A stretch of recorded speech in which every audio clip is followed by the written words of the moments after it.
तो आइए फिर इसके बारे में हम देखते हैं।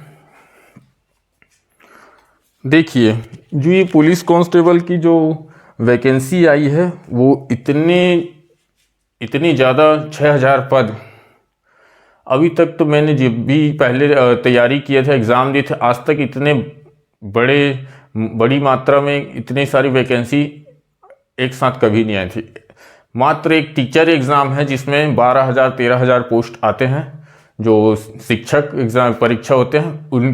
उसके अलावा आज तक कोई भी एग्ज़ाम इतनी बड़ी मात्रा में कोई भी वैकेंसी नहीं आई है। ये पहली वैकेंसी तो 6000 पूरा छत्तीसगढ़ में जो 33 जिला है वहाँ पूरे जो कांस्टेबल की भर्ती के लिए 6000 अप्रॉक्सीमेट, जिसमें और भी ट्रेड्समैन का भी इसमें इंक्लूडेड है। ट्रेड्समैन मतलब वो जो कारपेंटर और जो बार्बर नाई होते हैं, कुक होते हैं, खाने बनाने वाले, बाल काटने वाले नाई, ये सब उनके ड्राइवर, ये सब के पूरा इसमें कुछ जुड़े हैं, सब एक साथ हैं। लेकिन इसमें से लगभग 5,700 से ज़्यादा पोस्ट तो पूरा कांस्टेबल का ही है। जो ट्रेड्समैन के वो 150 ही पोस्ट है।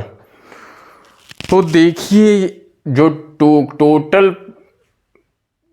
पोस्ट है, कुल पद है वो 5,967, 6,000 लगभग। जो योग्यता जो है, जो एलिजिबिलिटी जो मांगे हैं इस एग्ज़ाम के लिए, 10वीं पास होना चाहिए। और जो एसटी के हैं, जो शेड्यूल ट्राइब हैं, जनजाति हैं, उनके लिए 8वीं पास है। और जो नक्सल प्रभावित परिवार के सदस्य से कोई इस एग्ज़ाम के लिए कोई उनके बच्चे फॉर्म फिलअप कर रहे हैं जो इनके परिवार नक्सली से कभी प्रभावित है, कुछ उनके ऊपर ऐसी घटना हुई होगी, उनके लिए 5वीं पास अलाउ है। वो 5वीं पास भी होंगे तो इस एग्ज़ाम में फॉर्म फिलअप कर सकते हैं। आयु सीमा जो है, एज लिमिट, वो 18 से 28 वर्ष है। ये तो नॉर्मली है। बाकी जो छत्तीसगढ़ निवासी उनको 5 वर्ष अलग मिलता है, और ST SC और BC को तो 5 साल वैसे भी रिलैक्सेशन होता ही है, छूट है। ये शायद मेरे को लग रहा है कि छत्तीसगढ़ से बाहर के लोग जो व्यक्ति भरेंगे उनके लिए शायद 18 से 28, क्योंकि छत्तीसगढ़ के जो निवासी उनको 5 ईयर का रिलैक्सेशन तो दिए थे ना मुख्यमंत्री। जो यहाँ के निवासी होंगे उनको 5 साल के रिलैक्सेशन होता है। चलो, जो भी है, जो ये नोटिफिकेशन में लिखा हुआ है ऑफिशियली उसी पर ही बात करते हैं। 18 से 28 वर्ष है। और कोई ST SC जो कैटेगरी वाले हैं, OBC नॉन क्रीमिलियर OBC का वो 5 साल, उसको भी शायद मिलता है छूट। वेतनमान 19,500 पर मंथ होता है इनका पेमेंट। इसके लेवल 4 या 3 में 4 में आते हैं शायद, ये लेवल 4 पेमेंट स्केल लेवल 4, 19,500। और अलाउंसेस रहते हैं जैसे मेडिकल फैसिलिटी और कुछ हाउस और बहुत सारे फैसिलिटीज़ रहते हैं।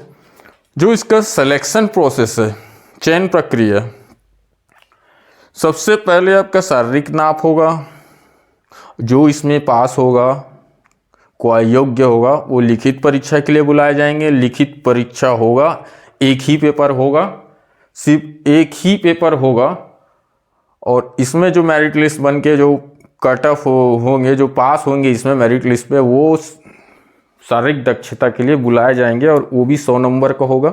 लिखित परीक्षा भी 100 नंबर का। उसमें जो पास हो, और दोनों को मिला के ही लास्ट फाइनल मेरिट लिस्ट बनेगा। इसमें जो पास होंगे लिखित परीक्षा में, वो शारीरिक दक्षता के लिए बुलाए जाएंगे। और ये भी 100 नंबर का होंगे। 5 इवेंट्स होंगे। दोनों में जो पास होगा होने पर वो लास्ट में आपका फाइनल मेरिट लिस्ट आएगा। तो चलो, अब चयन प्रक्रिया को थोड़ा और डिटेल में और थोड़ा सा इसके ऊपर चर्चा करते हैं, क्योंकि जो सिलेक्शन प्रोसेस है यही सबसे इम्पोर्टेंट है, यही आपके काम का चीज़ है। ये सब तो आपको जो एलिजिबल हो, सब तो जो मांगा गया है क्राइटेरिया वो है, लेकिन मेन जो है ये आप इसी से ही आपका सिलेक्शन होता है। तो इसके लिए हम अलग से इसको आगे और चर्चा करते हैं पूरा डिटेल में।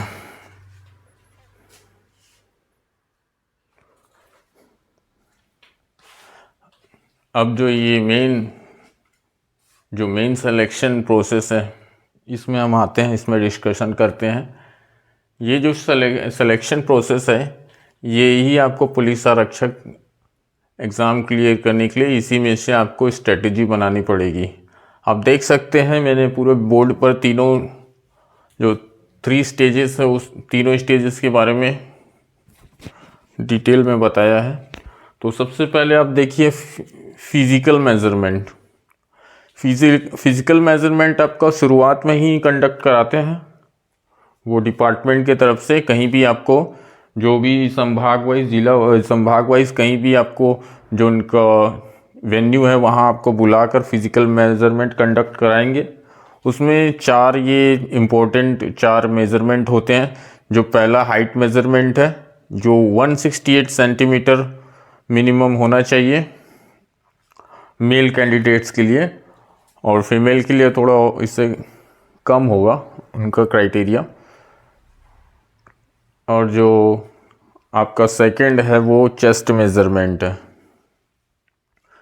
जो सेकंड है वो चेस्ट मेज़रमेंट है, ये बिना फुलाए और फुलाने के बाद जो डिफरेंस आता है वो 5 सेंटीमीटर का होना चाहिए। थर्ड आपका नॉक नी है, घुटना नहीं जुड़ना चाहिए। और फोर्थ है आपका फ्लैट फुट। फ्लैट फुट नीचे का जो पैर का जो सरफेस होता है तलवा बोलते हैं जिसे, वो आपका फ्लैट नहीं होना चाहिए, कर्व होना चाहिए, थोड़ा गड्ढा होना चाहिए, मतलब उसमें फ्लैट नहीं होना चाहिए। फ्लैट होने से आप डिस्क्वालीफाई कर दिए जाते हैं। तो ये जो 4 फिजिकल मेजरमेंट है ये बहुत इम्पॉर्टेंट है क्योंकि आपको नेक्स्ट स्टेज में जाने के लिए, क्योंकि ये सब रिक्वायरमेंट्स है पुलिस के लिए। पुलिस में आपको जाना है तो ये आपके जो फिजिकल रिक्वायरमेंट्स है आपको पूरे करने होंगे। तो इसमें तो कोई इशू नहीं आएगा क्योंकि आपको तो पता ही होगा आपका हाइट घर में आप मेज़रमेंट कर सकते हैं। आप जो टेप से आप जो भी ना अपना मेज़र कर सकते हैं, जैसे कि आपको कोई डाउट है हाइट में इशू है, चेस्ट में जो भी है आप इसको, और जो आप ये सब अपने से खुद से देख सकते हैं। और नेक्स्ट आते हैं इसमें ये जो भी क्राइटेरिया जो मांगे हैं फुलफिल करते वो नेक्स्ट क्राइटेरिया जो सबसे मेन इंपॉर्टेंट है, जो 3 सेक्शन मैंने यहाँ पर लिखा हुआ है उसमें ये तो एक क्वालिफाइंग टाइप से, इसका कोई ना मार्क्स है ना कुछ नहीं होता, ये तो सिर्फ नापने, ये तो आपका रिक्वायरमेंट्स रहता है फिजिकली आप कितने हाइट पर्सनालिटी के हिसाब से।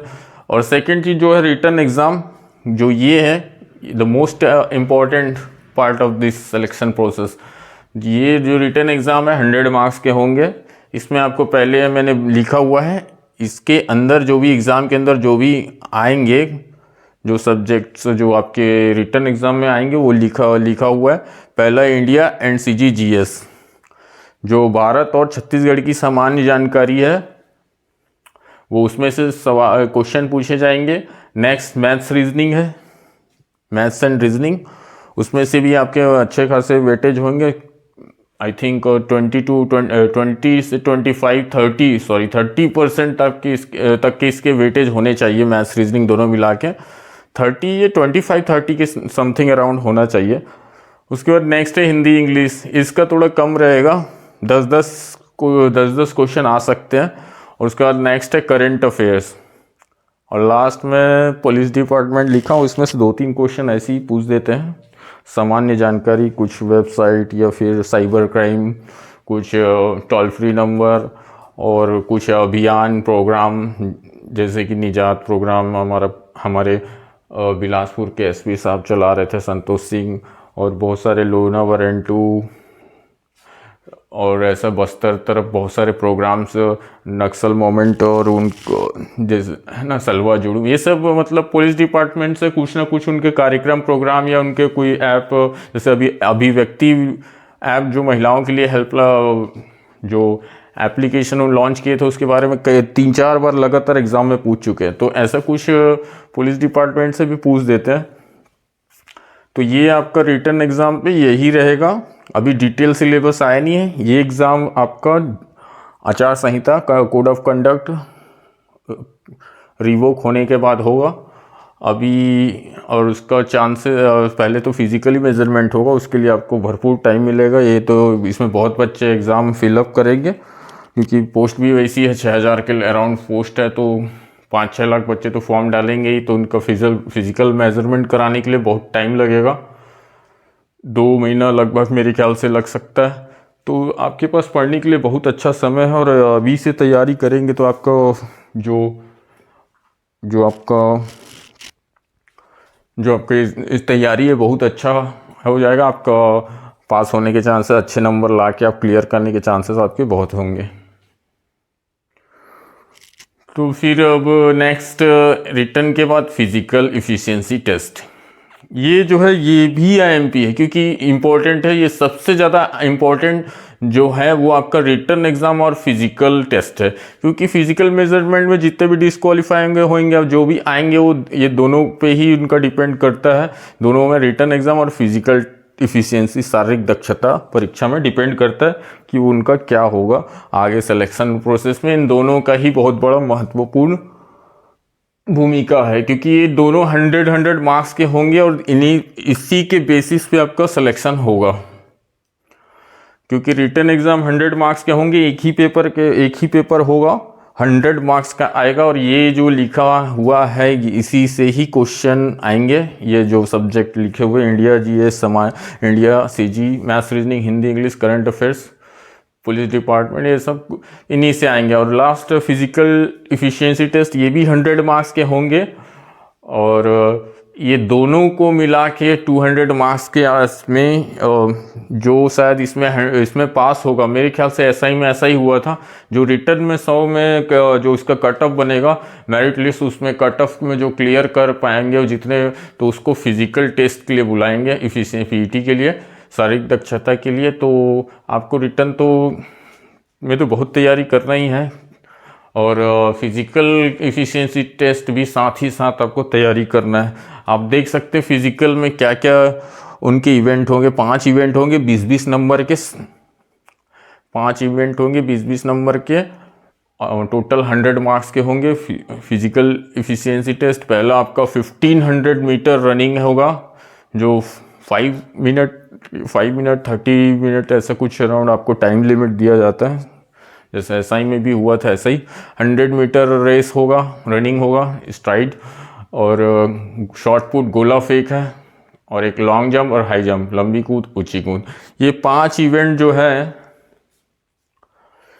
ये 5 इवेंट, और ये आपका रिटर्न एग्ज़ाम 100 नंबर का, टोटल 200 पे आपका लास्ट में मेरिट लिस्ट बनेगा। इसमें कोई इंटरव्यू ऐसा कुछ होता नहीं है, सिर्फ रिटर्न एग्ज़ाम, और वो रिटर्न एग्ज़ाम जो होगा एक ही पेपर होगा। इसमें कोई प्री मेंस वाला एसआई टाइप का नहीं है, सिर्फ एक ही पेपर होगा। और इसमें जो पास होंगे वो फिजिकल टेस्ट के लिए बुलाएंगे, जो 5 इवेंट होगा उसके। तो इसके बेसिस पर ही 200 मार्क्स के बेसिस पर ही final merit list, selection list आएगा।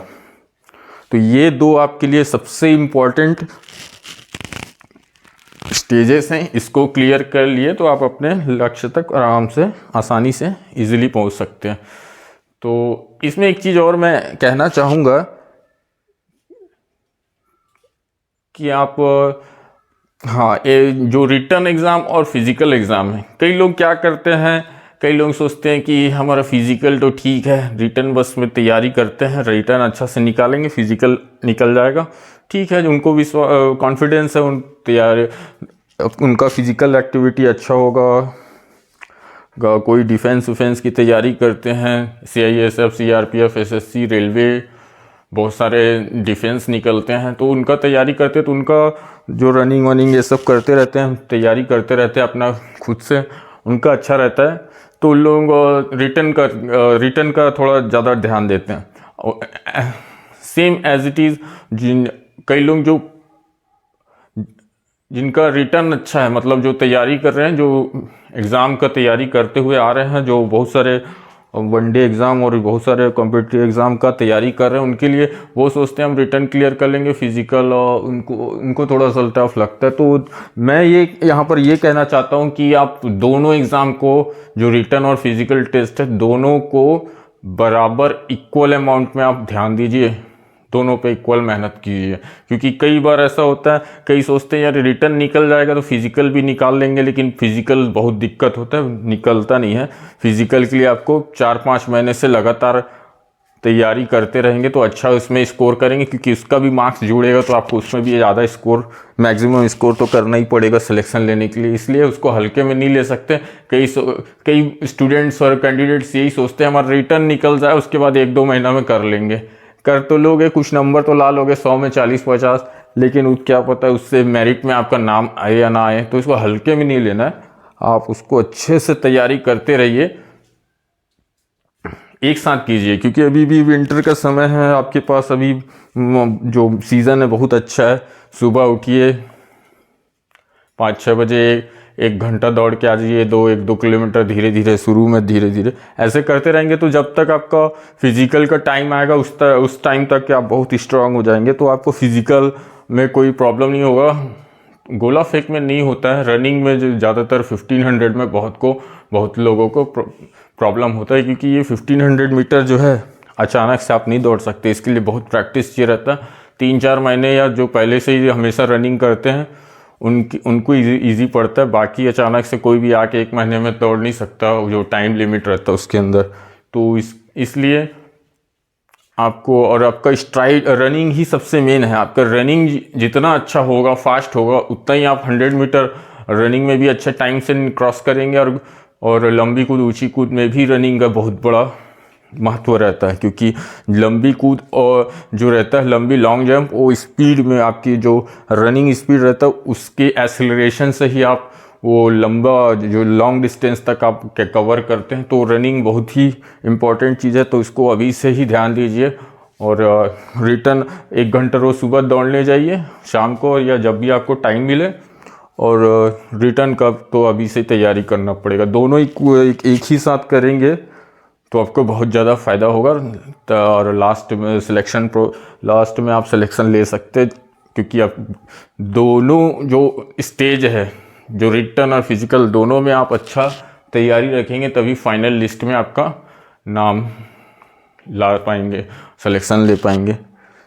तो इसमें तो यही तीनों में आपको, ये फिजिकल तो कुछ है नहीं, ये तो सिर्फ नाम मात्र का एक फॉर्मेलिटी है समझो। जिसका क्राइटेरिया में आते हैं वही आगे बढ़ेंगे। यहाँ तो बहुत लोग डिस्क्वालीफाई भी होते हैं। एसआई में मैंने सुना था सिर्फ फिजिकल मेजरमेंट में 1.5 लाख में 70,000 के आसपास डिस्क्वालीफाई हो गए। किसी का नॉक नहीं आ रहा है, तो किसी का फ्लैट फुट, किसी का हाइट नहीं आ रहा है। और इसमें हाइट में एसटी कैटेगरी वाले लोगों को थोड़ा इसमें रिलैक्सेशन मिलता है, उनको कुछ रहता है, क्योंकि एसआई में भी ऐसा हुआ था तो यहाँ भी हो सकता है। तो जो सिलेक्शन प्रोसेस है तीनों मैंने अच्छे से बता दिया आपको। अब आपको अच्छे से तैयारी करना है, रिटन और फिजिकल एफिशिएंसी टेस्ट की दोनों एक साथ तैयारी कीजिए, तभी आपका सिलेक्शन ले पाएंगे। नहीं तो लास्ट में इतना मेहनत करने के बाद आप कुछ न कुछ चीज़ के लिए आप चूक जाएंगे तो आपको बहुत ही हर्ट होगा। इसलिए दोनों एक साथ तैयारी कीजिए।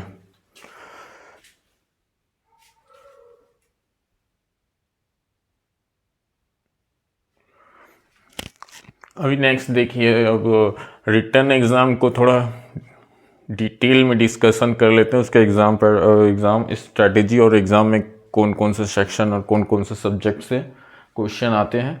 अभी तो मैंने इससे पहले आपको हल्का से बताया था, लेकिन अभी थोड़ा डिटेल में और बता देते हैं ताकि आपको एग्ज़ाम में थोड़ा हेल्पफुल हो जाए। देखिए, इंडिया और CGGS, भारत और छत्तीसगढ़ की सामान्य जानकारी, ये सेक्शन बहुत ही इम्पोर्टेंट है, क्योंकि इसमें से कम 40 से 50% जो रहेगा वेटेज, जो रहेगा क्वेश्चन का 40% तक का वेटेज इंडिया और CGGS का ही होगा। मतलब आपको छत्तीसगढ़ और भारत की जो सामान्य जानकारी से 100 में से 40-45 प्रश्न, लगभग 50% के राउंड इसी से ही रहेगा। तो इसको तो बहुत अच्छे से तैयारी करना है। तो इंडिया के लिए तो मैंने प्रयोगशाला में भी बताया था, तो यहाँ अभी भी बता देता हूँ। इंडिया के लिए आपको कुछ नहीं करना, उतना डीपली जाके कुछ नहीं पढ़ना है। आपको नॉर्मली एक लूसेंट को पूरा अच्छे से पढ़ लीजिए, क्योंकि लूसेंट में सभी इम्पोर्टेंट टॉपिक और इम्पोर्टेंट, क्योंकि मैं व्यापम के एग्ज़ाम में हमेशा एनालाइज किए हैं कि उसमें जो जो भी पूछते हैं इंडिया के जीएस में, उसमें फैक्ट तो पूछते ही हैं, क्योंकि वह वनडे जो भी वनडे एग्ज़ाम कॉम्पिटिटिव एग्ज़ाम रहता है उसमें प्रीलिम्स टाइप का या जो मतलब ऐसे कॉम्पिटिटिव एग्ज़ाम, उसमें अक्सर व्यापम जो फैक्ट ही पूछते हैं, और सभी एग्ज़ाम में फैक्ट ही पूछते हैं मेंस में छोड़ के। जैसे पीएससी और जो भी स्टेट लेवल या सेंट्रल लेवल का एग्ज़ाम मेंस वाला होता है, उसमें सब्जेक्टिव में ऐसा फैक्ट नहीं पूछते हैं, उसमें सब्जेक्टिव रहता है, उसमें आपको रीज़न और कॉस्ट ज़्यादा पूछते हैं। इसमें आपको फैक्ट पूछते हैं, कौन, कहाँ, कब, कैसे, ये सब अक्सर पूछते हैं। तो डेट और टाइम, जैसे कि आपको गांधी इरविन पैक्ट पूछ दिया, पूरा डेट ही पूछ दिया, और कुछ तो ऐसा डेट पूछते हैं, कई बार पूछे चौरी चौरा वाला जो कांड हुआ था वो कब हुआ था, डेट के साथ पूछ देते हैं। फॉर एग्जांपल बता रहा हूँ आपको, तो सब चीज़ फैक्ट आपको याद रखना जो लूसेंट में अच्छे तरीके से दिया हुआ है, तो उससे ज़्यादा आपको पढ़ने की ज़रूरत नहीं समझता हूँ मैं। इंडिया के लिए वो काफ़ी है, बहुत ही, दैट इज़ इनफ। तो उससे ज़्यादा आपको नहीं पढ़ना है, उतना ही आप पढ़ लीजिए, उसको अच्छे से 3-4 बार रिवाइज कर लीजिए, ताकि वो अच्छे से आपको लर्न बाय हार्ट, आपको अच्छे से रटा जाए मन में। तो नेक्स्ट आपका CGGS है। तो नहीं, पहले एक चीज़ और बता देते, इंडिया वाले पार्ट में आपको हिस्ट्री,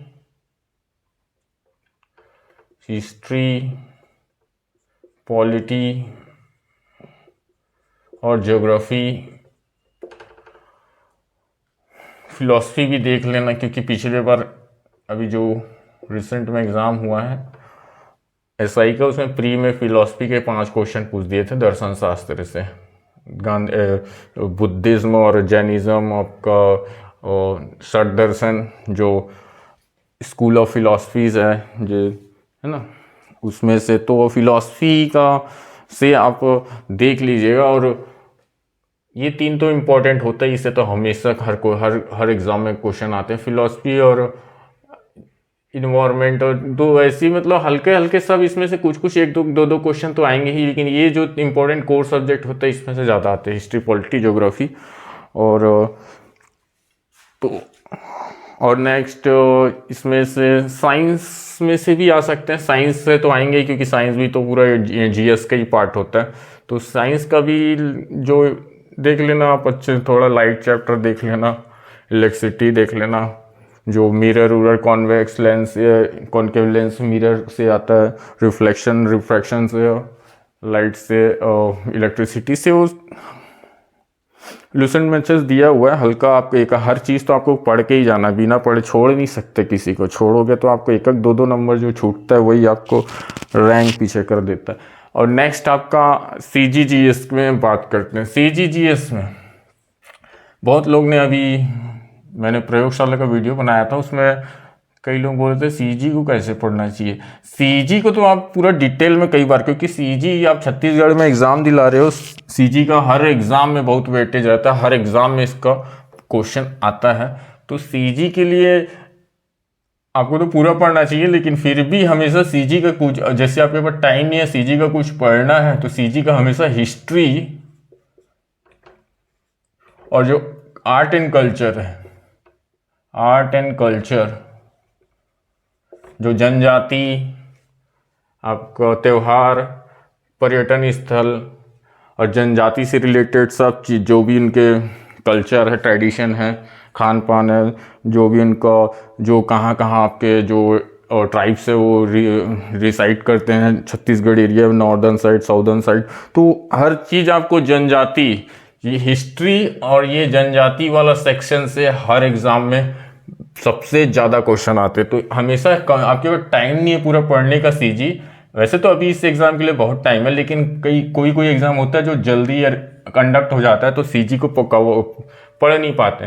तो इस सिचुएशन में आप हमेशा हिस्ट्री और आर्ट एंड कल्चर को अक्सर ज़्यादा एक बार रिवीजन करके अच्छे से जाए, क्योंकि जितने क्वेश्चन है CG, हिस्ट्री और आर्ट एंड कल्चर से आते हैं ज़्यादातर।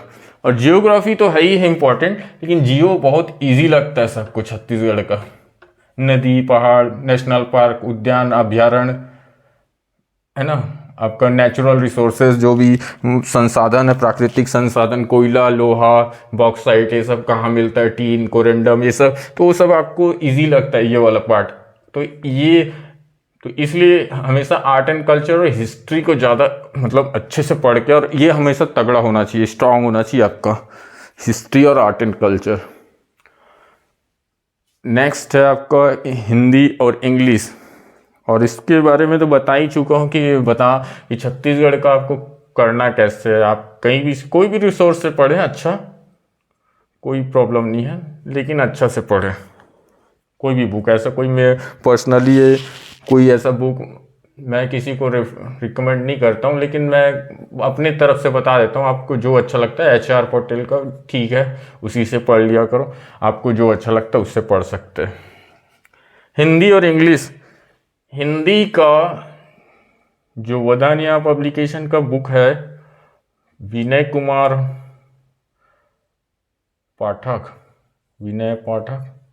और विनोद कुमार वर्मा, ये बुक तो सभी को मालूम होगा और इसी से ही पढ़ना चाहिए, बहुत अच्छा दिया। या तो ये नहीं पढ़ सकते तो लूसेंट हिंदी से, लूसेंट का हिंदी, लूसेंट, ये दोनों बुक ये लूसेंट मुझे बहुत पसंद आता है, लेकिन अभी जो ये छत्तीसगढ़ जो गवर्नमेंट के सपोर्ट से, मतलब उनके सहयोग से, जो ये बुक, जो 2 लेखक हैं बहुत प्रसिद्ध, विनय कुमार पाठक और विनोद कुमार वर्मा, ये बुक भी बहुत अच्छी है हिंदी के लिए। लूसेंट बुक भी बहुत अच्छी है।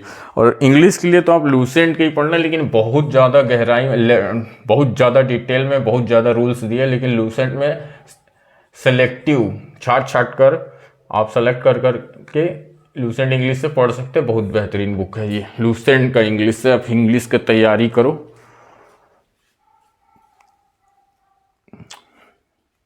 और नेक्स्ट है आपको मैथ्स रीजनिंग। एक चीज़ है, हिंदी और इंग्लिश का जो सेक्शन रहेगा इसमें, ये मेरे ख्याल से इसका डिटेल सिलेबस अभी आया नहीं है कि कितने कितने मार्क्स का आएगा, लेकिन मेरे अनुमान के हिसाब से 10-10 नंबर का आ सकता है हिंदी और इंग्लिश। और ये जो इंडिया और CG रहेगा, इसका मैक्सिमम 40 नंबर के तो ये होंगे ही लगभग।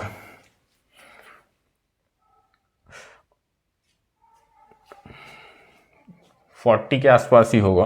और ये 10-10 नंबर के आ सकते हैं हिंदी इंग्लिश, और आएंगे इतने ही आएंगे, ज़्यादा नहीं आएंगे, इसका ज़्यादा वेटेज नहीं होगा। इंडिया GS वेटेज जो होगा GS का होगा और मैथ्स रीजनिंग का होगा, ये 10-10 के होंगे। करेंट अफेयर्स भी 10-12 नंबर के दोनों मिला के आ सकते हैं। तो मैथ्स रीजनिंग के लिए आपको अंक गणित होगा, उससे पढ़ लो, लेकिन भाई बुक का मेथड, बेसिक मेथड से पढ़ोगे तो अब बहुत प्रॉब्लम में आ जाओगे।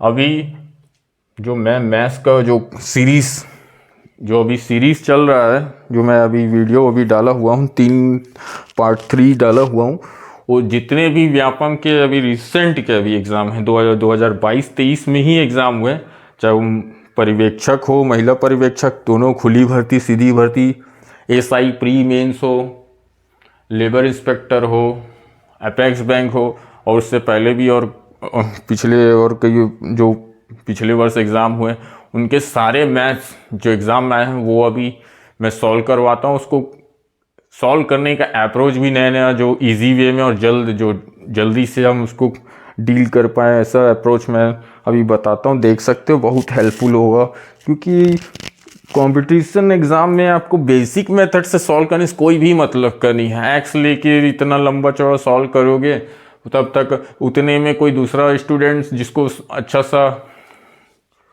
जो फास्ट सॉल्यूशन करना सीख गया है, वो लड़का, वो जो कैंडिडेट है, वो आप एक सवाल करोगे तो 4 क्वेश्चन करके वो नेक्स्ट और दूसरे सेक्शन में पहुंच जाएगा।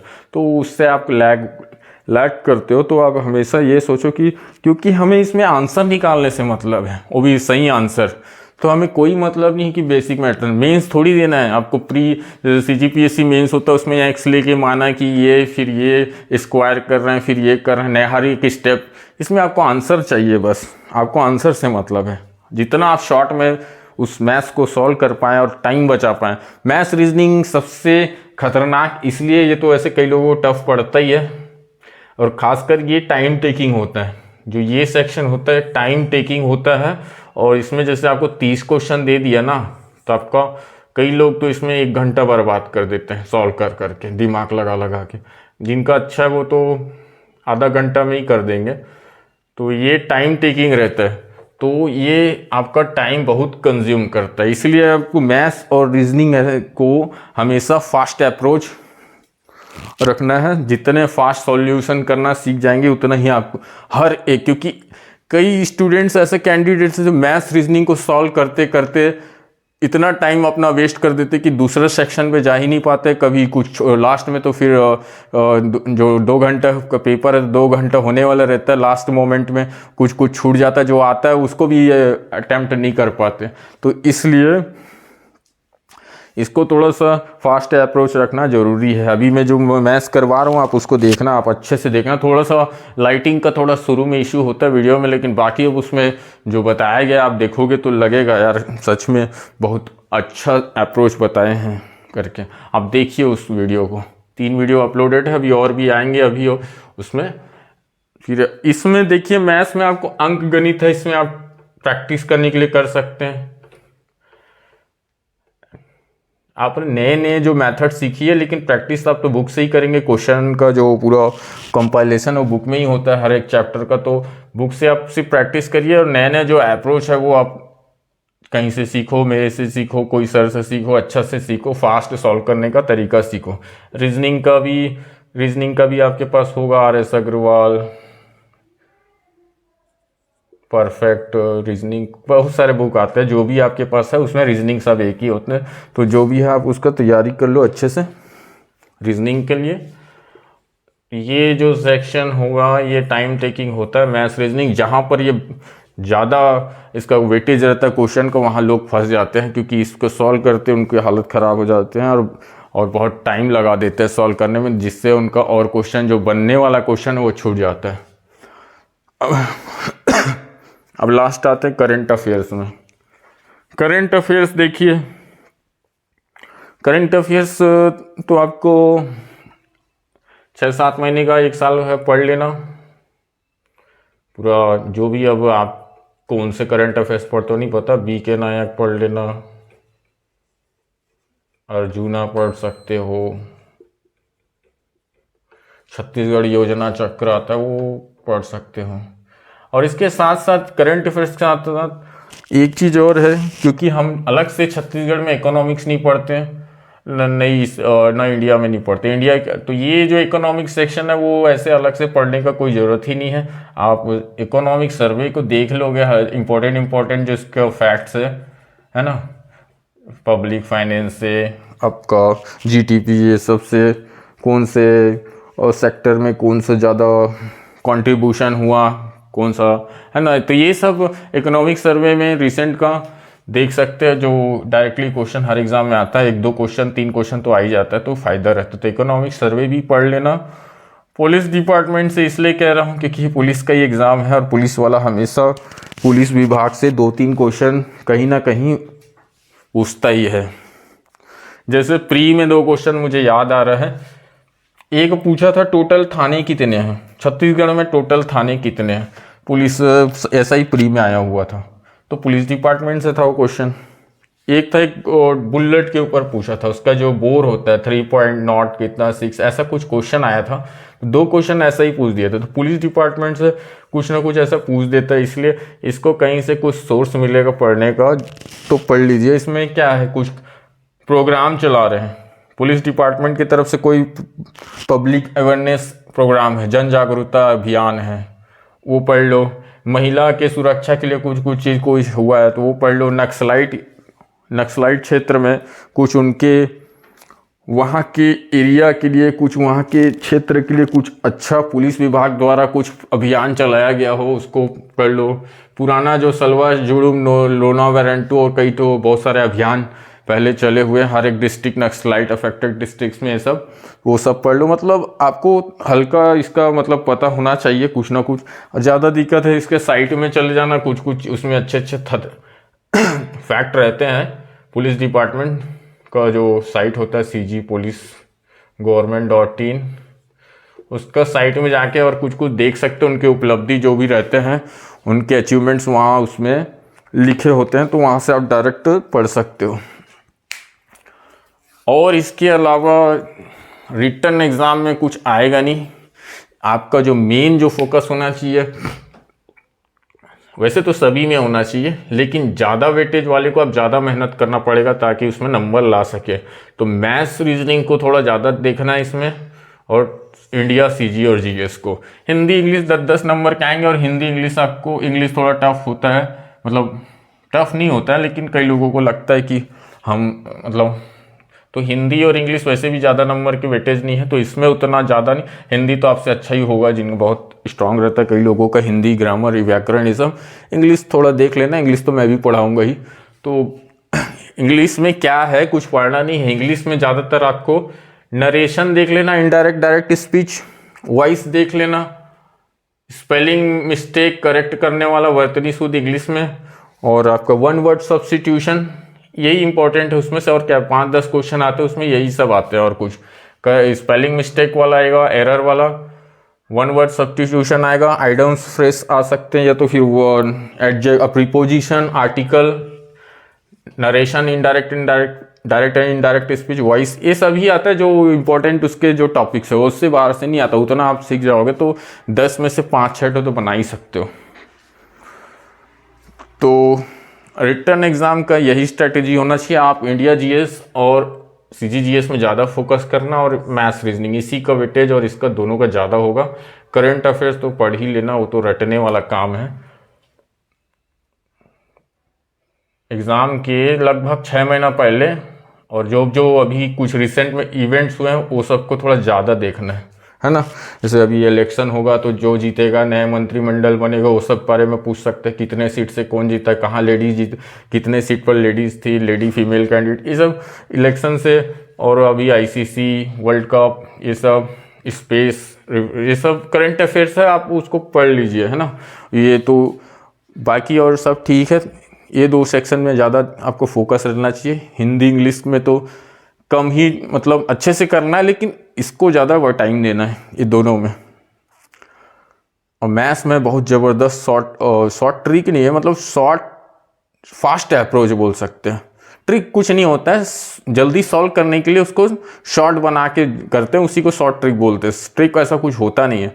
तो मैं फास्ट सॉल्यूशन करने का अच्छा अप्रोच बताया हूँ, आप देखोगे दिल खुश हो जाएगा। आप देखना जरूर वीडियो का। अभी तो और भी वीडियो, अभी तो मैं चैप्टर वाइज वीडियो लाऊंगा, उसमें देखना पूरा डिटेल में पढ़ाऊंगा। अभी तो सिर्फ क्वेश्चन सॉल्व करा रहा हूँ, व्यापा में जितने पहले के आए हैं। तो रिटन एग्ज़ाम के लिए स्ट्रैटेजी इतना ही है पूरा डिटेल में। आपके एग्ज़ाम के लिए बेस्ट ऑफ लक, और अच्छे से तैयारी कीजिए। मैं और इंग्लिश और मैथ्स के क्लासेस वीडियो अपलोड तो करूँगा ही। और तो ये बस आज के लिए इतना ही। Thank you.